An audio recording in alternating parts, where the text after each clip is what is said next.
Bonjour, bienvenue sur Lueur d'éveil, c'est Corinne et je vous retrouve aujourd'hui pour un podcast important puisque si vous voulez enfin expérimenter une communication apaisée dans le couple et si vous ne voulez plus vous sentir frustré, incompris, jugé, eh bien je vais vous donner beaucoup d'informations qui vont vous permettre justement de ne plus vous retrouver dans ces situations-là. Ce podcast, il est également primordial si vous ne voulez plus rejouer les mêmes schémas dans vos relations ou si vous êtes prêt à faire une nouvelle rencontre. Ce que je vais vous présenter aujourd'hui est vraiment, on va dire, un axe primordial pour ne plus souffrir dans la relation amoureuse. Il faut savoir que l'amour s'expérimente vraiment quand le mental égo n'est plus là. C'est pour ça qu'il peut y avoir dans nos vies des moments plus propices à ressentir l'amour. Avez-vous remarqué par exemple que lors d'un événement marquant, le décès d'un proche, la naissance d'un enfant, ou même dans les moments de connexion intime, de relations charnelles, vous pouvez ressentir comme une grande vague d'amour. C'est comme si vous ressentiez fortement l'amour pendant ces moments un peu intenses. Pourquoi ? C'est parce que le moment étant tellement particulier qu'il n'y a plus de place pour le mental égo et l'amour peut alors nous traverser complètement. C'est-à-dire que voilà, on n'est plus absorbé par notre mental, donc l'amour nous traverse. Et à l'inverse, quand notre mental est en ébullition, quand nous sommes très préoccupés ou dans des peurs, il est quasiment impossible d'être dans l'amour. C'est incompatible. Parfois d'ailleurs, vous pouvez me dire que pendant des périodes de vacances, vous ressentez fortement l'amour pour votre partenaire et dès que vous reprenez le stress de la vie quotidienne, alors les disputes et les frustrations réapparaissent. En fait, pour ne plus être victime de toutes ces fluctuations, il va falloir chercher à matérialiser le couple conscient. Je vais donc vous expliquer comment et pourquoi. Alors, il ne faut pas penser que les deux partenaires doivent avoir absolument un même niveau de conscience pour que tout se passe bien et pour réellement expérimenter ce couple conscient. Si l'autre dans le couple est inconscient et réagit avec ses schémas égotiques, c'est à vous de ne pas entrer dans ce jeu de l'ego. C'est à vous d'avoir le recul suffisant. Si vous entrez dans l'ego, tout comme l'autre, vous devenez inconscient. Pour faire cela, il faut arrêter d'agir avec la peur et au contraire agir avec l'amour. Finalement, si on prend un peu de recul, on peut se rendre compte que dans la discussion, lorsque l'on ne se sent pas bien, ce n'est pas réellement de la faute de l'autre. Il ne faut pas commencer à entrer dans l'accusation et le reproche. Il faut réussir à faire prendre conscience à l'autre de ce qui ne va pas, sans lui faire justement de reproches, sans le juger, sans le critiquer, sans l'accuser. C'est tout un art, évidemment. Si on reprend une citation d'Eckhart Tolle qui nous dit « Vous êtes celui qui reconnaît au lieu d'être celui qui réagit et qui juge », cela nous paraît vraiment évident. En fait, quand on remarque un comportement inconscient de l'autre, qui est finalement un dysfonctionnement, on peut en parler bien sûr, mais sans rentrer dans le jugement. Quand on reconnaît ce qui est sans juger, on est dans un espace d'ouverture, un espace aimant. On dit d'ailleurs qu'on est au niveau du cœur, et on n'est plus dans un espace de peur, c'est-à-dire un espace fermé, celui de l'ego, qui générera forcément du jugement et des reproches. Dans la communication au sein de la relation, on a toujours deux options, soit la peur, soit l'amour. Le couple inconscient communique souvent dans la peur, alors que le couple conscient ne choisira jamais cette option. Il préférera redescendre dans le cœur pour pouvoir enfin communiquer dans l'amour. Alors cela ne veut pas dire qu'il n'y a pas de problématique dans le couple conscient. Ça veut juste dire qu'elles sont abordées à deux, dans un espace bienveillant, et les solutions sont trouvées à deux. Il n'y a pas d'attaque ou de défense à ce niveau-là. Comme dit Eckhart Tolle, vous pouvez faire de votre relation un espace de spiritualité. C'est aussi ça, finalement, le couple conscient. Alors, pas besoin d'être très spirituel, mais en fait, ici, on veut parler de conscience. Un être spirituel est conscient. Il n'est plus victime de ses schémas égotiques. Il n'est plus dans l'illusion. C'est possible de mettre ça en place aussi au sein du couple. Vous n'avez pas besoin de former ce couple avec une personne en particulier qui représenterait un idéal pour vous. Parce que cette personne n'existe pas. Souvent, c'est ce qu'on me demande lors des accompagnements. Je veux trouver la personne idéale pour moi. Et je dis toujours aux gens, si vous ne pratiquez pas justement cette notion d'amour conscient, je peux vous mettre la personne idéale pour vous, ça ne fonctionnera pas. Il y aura toujours un moment où, voilà, il va y avoir du dysfonctionnement dans la relation. En fait, il faut juste trouver la personne avec laquelle l'amour est présent à la base, donc ça doit vibrer, et après tout est possible.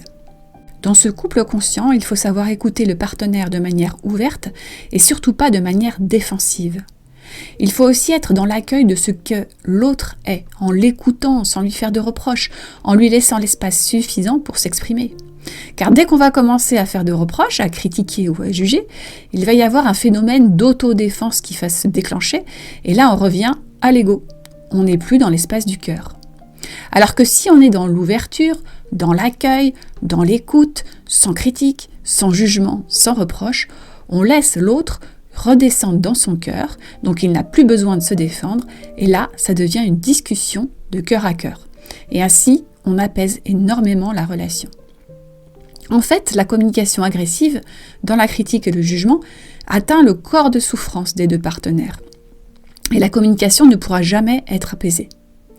Les deux partenaires auront diverses réactions. Ils pourront se mettre en colère, ils rabaisseront l'autre, ils seront frustrés, ils se sentiront blessés, etc. Une fois que les deux partenaires ne s'identifieront plus à leur corps de souffrance, qu'ils ne laisseront plus leur mental ego dominer la relation, alors ils pourront vraiment expérimenter l'extase de l'amour, le vrai amour, puisque c'est seulement dans cet espace d'ouverture et d'accueil qu'on peut se laisser traverser par l'amour.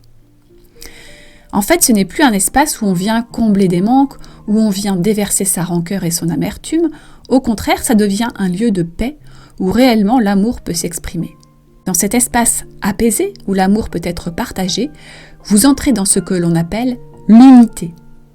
Et cette unité est connectée au grand tout, à la source, à cette grande intelligence aimante universelle. Vous pouvez vous laisser traverser par l'énergie de vie. Donc par l'amour avec un grand A. Et on ne reste plus dans la vision étriquée de l'amour humain qui est dans ses peurs. Lui, le mental ego, ne connaît pas l'unité. Il n'est jamais dans l'unité. Lui, il ne connaît que la division. Donc pour lui, cette notion d'unité n'est pas viable. C'est pour ça que pour entrer dans cet espace d'unité, il ne faut pas être dans l'ego. Il faut redescendre dans le cœur pour être vraiment dans l'amour.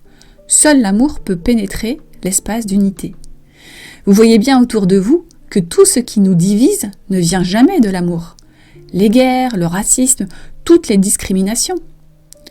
Dans la relation, il faut donc que les deux partenaires du duo puissent arriver à entrer dans cet espace-là d'unité. Et ça, c'est le plus grand défi du couple et des relations en général. Mais c'est tout à fait possible au sein d'un couple conscient qui connaît justement ce fonctionnement. Et je le répète, c'est important, un couple conscient, ce n'est pas forcément deux personnes hyper spirituelles et dans un même niveau de conscience.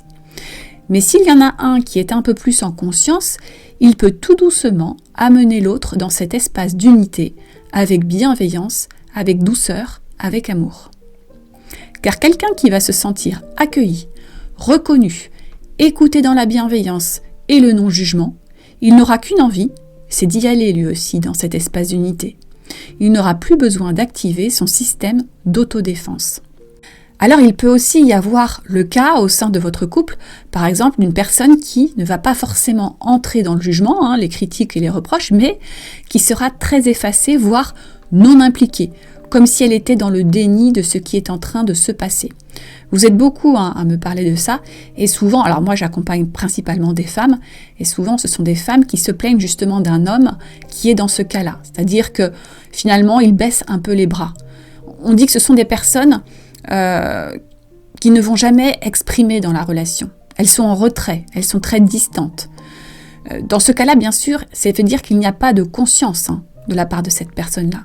C'est problématique. En fait, ces personnes refusent de traiter les problèmes et elles laissent couler. Dans le cas d'un couple inconscient, l'autre partenaire, évidemment, se sentira abandonné. Et cela va générer beaucoup de frustration, peut-être même de la colère et sûrement aussi de la tristesse. En revanche, si le partenaire est conscient, toujours dans ce cas de figure où il y en a un des deux qui laisse couler, qui s'exprime jamais, qui quelque part capitule un petit peu, si le partenaire est conscient, eh bien il devra essayer d'amener son partenaire distant à s'exprimer, à entrer justement dans cet espace d'unité. Toute la subtilité, c'est d'amener l'autre petit à petit à oser montrer sa vulnérabilité sans se sentir en danger. Les deux partenaires pouvant, en toute confiance, se rendre vulnérables l'un à l'autre, ils seront dans cet espace d'unité et d'amour, et la communication sera apaisée et constructive. Alors que si vous n'êtes pas conscient et qu'en voyant ce partenaire distant, vous allez tout le temps lui faire des reproches, vous allez un peu le critiquer en disant « de toute façon tu t'en fiches, tu fais rien, etc. » eh bien il va de plus en plus fuir la relation. Voilà, parce qu'il ne se sentira pas dans un espace sécurisé pour pouvoir enfin exprimer ce qui ne va pas justement pour lui.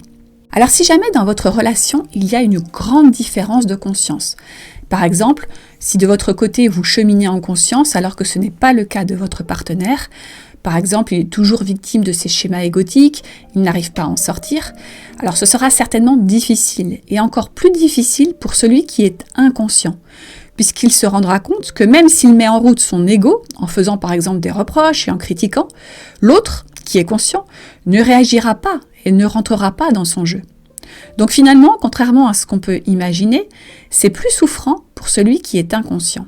Alors pourquoi ? Parce que l'ego, lui, se nourrit de tout ce qui est confrontation et règlement de compte. Mais là, il n'aura plus de prise, l'ego.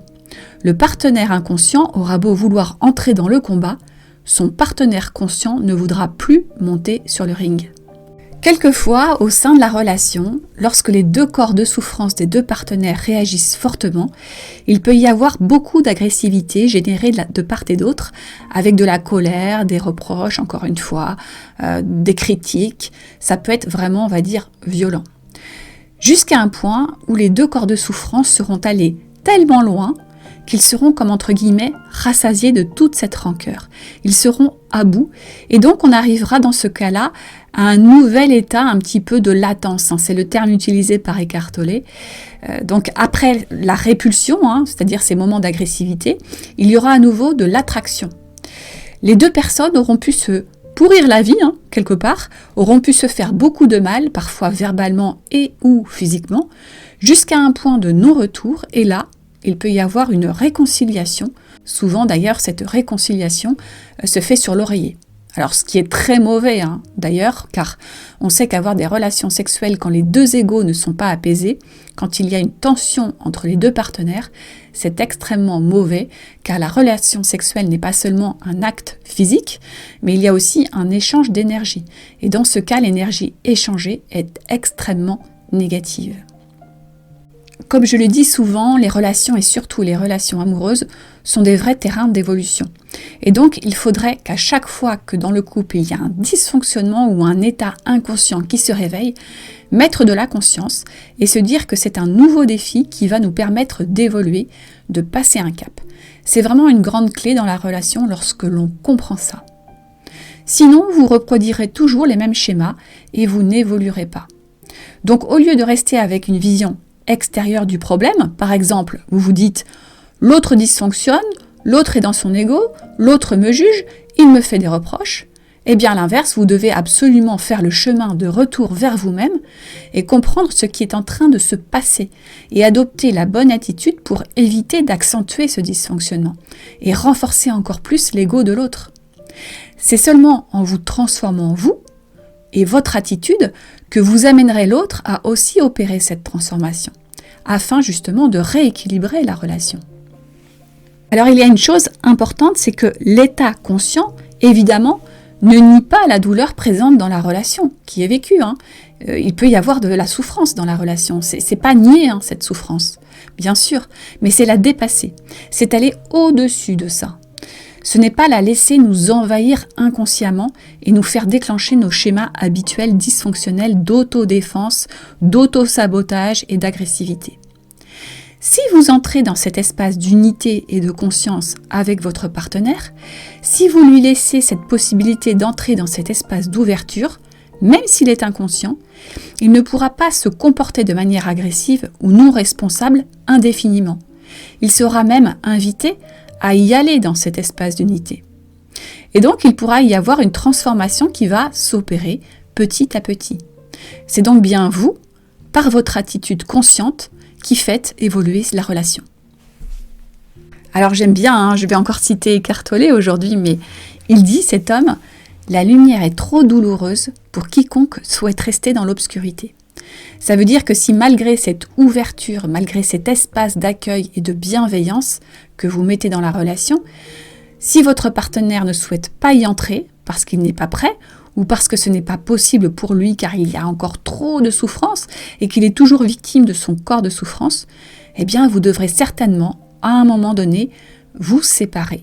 Et ça aussi, il faut l'accepter. Ce qu'il faut vous dire, c'est quand vous avez tout essayé au sein de la relation, avec cette conscience, avec cet effort de justement vouloir créer un espace d'ouverture dans la bienveillance, mais que cela ne donne rien, il faut savoir à un moment donné arrêter la relation, sans peur, sans culpabilité. En général, quand on avance sur ce chemin d'éveil de soi, plus on apprend à se connaître, plus on apprend à vivre dans l'instant présent et en conscience, plus on est amené justement à vivre le couple conscient. Lors de mon accompagnement, justement, moi qui accompagne un peu toute personne finalement, peu importe son chemin de vie jusqu'ici, je remarque que les personnes qui ont énormément cheminé arrivent à un moment donné à expérimenter ce couple conscient. D'ailleurs, elles n'ont plus du tout envie de vivre l'amour de manière inconsciente, parce que c'est beaucoup trop souffrant. Il faut vraiment comprendre que la grande clé justement dans la relation amoureuse, ce n'est pas du tout de trouver l'être parfait pour vous, la personne idéale. C'est quelque chose d'utopique finalement, de trouver la personne idéale parce qu'il n'y a pas une personne idéale. Mais ça va être plutôt de mettre de la conscience au sein de la relation. Quand vous avez trouvé une personne avec qui vous vous sentez bien, avec qui ça vibre, avec qui il y a une proximité émotionnelle, où il y a de l'écoute, moi souvent ce que je dis c'est qu'il faut quand même qu'il y ait les 5 piliers que je vous répète souvent qui matchent le plus possible. Donc ça va être une affinité sur le plan intellectuel, sur le plan émotionnel, le plan physique, le plan sexuel et le plan spirituel. Si ça match, vous êtes bien, à partir de là, pas besoin d'aller chercher la petite bête, pas besoin de cocher toutes les cases et de vous dire là il coche pas la case, etc. Ce sera vraiment mettre de la conscience dans la relation. Parce que quand il y a de l'amour au sein du couple, si on avance ensemble en étant conscient, eh bien plus jamais on ne va régénérer tous ces schémas là de souffrance, toutes ces frustrations, tous ces reproches, tous ces jugements, toutes ces critiques qui vont en fait petit à petit tuer la relation. Puisque, comme je vous ai dit tout au début, l'amour ne peut pas s'exprimer dès qu'il y a de la peur, dès qu'il y a du mental ego. Donc moi, je vais vous donner un grand conseil pour ceux qui sont déjà en relation et qui souhaitent justement, faire grandir encore cette relation. Essayez de mettre de plus en plus de conscience dans la relation et essayez d'amener votre partenaire à aussi mettre de la conscience, si c'est possible. Et si vous êtes en attente et en recherche d'une nouvelle relation, eh bien, soyez déjà dans cette compréhension de mettre de la conscience, puisque vous allez aller dans une nouvelle relation en étant conscient. Et ça, c'est vraiment, une très grande opportunité de construire un couple qui va durer dans le temps, vraiment. Et je vous dis que c'est tout à fait possible, même si l'autre n'est pas très spirituel, de l'amener justement à devenir conscient dans la relation.